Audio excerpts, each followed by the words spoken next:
what is that? Of course, they don't know the verse, Matthew 7:1. They don't know, if you put that number up, they would have no idea. But if you just started it, judge not, lest they could finish it, lest you be judged. Never seen a Bible a day in their life. But if you start Matthew 7:1, trust me, they will finish it. Here's what's interesting. Matthew 7:1, if you just use a little logic here, comes just before what we're reading now. You figure that out?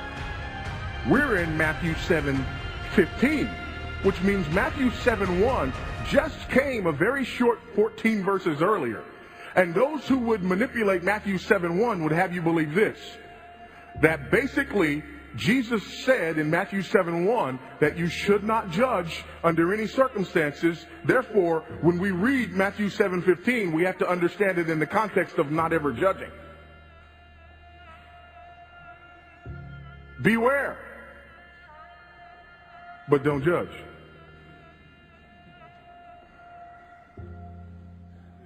Yes, Vody. Yeah, I was just wondering if I was going to beware and, watch really closely and discern if somebody was true or false. I was just thinking, maybe that would kind of, by definition, be judging. Give that man a prize.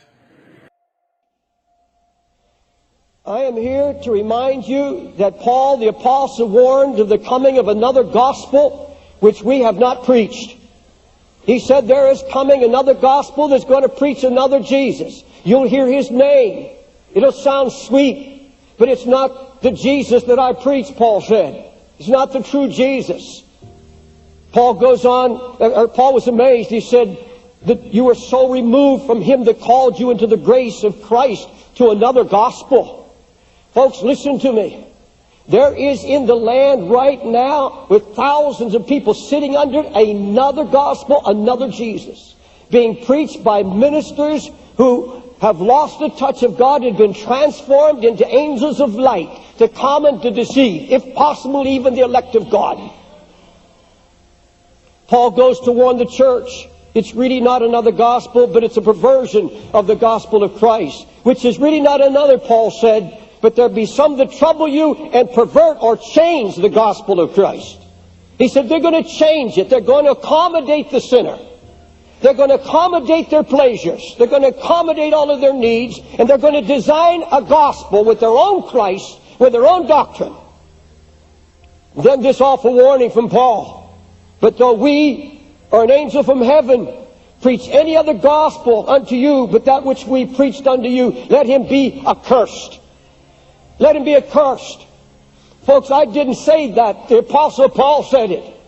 If anybody preached another gospel, what you've heard, if anyone preached anything but the crucified Christ, if anyone preached anything that appeases man in his sin, that's not the gospel you heard from me, Paul said, and anyone preaches another, let him be accursed. And no marvel, for Satan himself is transformed into an angel of light. Therefore it's no great thing if his ministers also be transformed as the ministers of righteousness, whose ends shall be according to their works. Paul said they're going to come and they're going to glory in the flesh. They're going to glory in their might, their money. They're going to glory in their bigness, their numbers, and they're going to glory in the fact that they are so contemporary. They're going to glory in their acceptance by the world. Jesus warned, beware of false prophets which come to you in sheep's clothing. They're to come like gentle sheep, sincere, intelligent, bright, but said inward they're ravening wolves. And folks, Jesus gave that in the context of his message.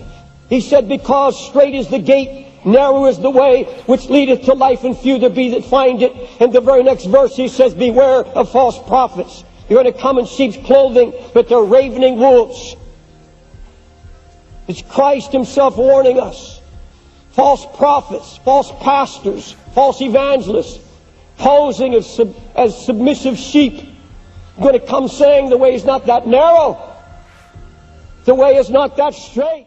Well, to me, it would be appropriate. Now, everybody has a right to have their own views.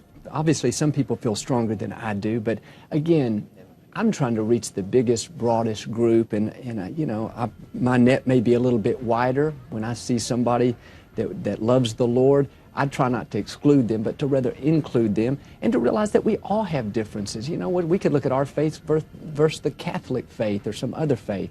Mormonism's a little bit different, but I still see them as brothers in Christ.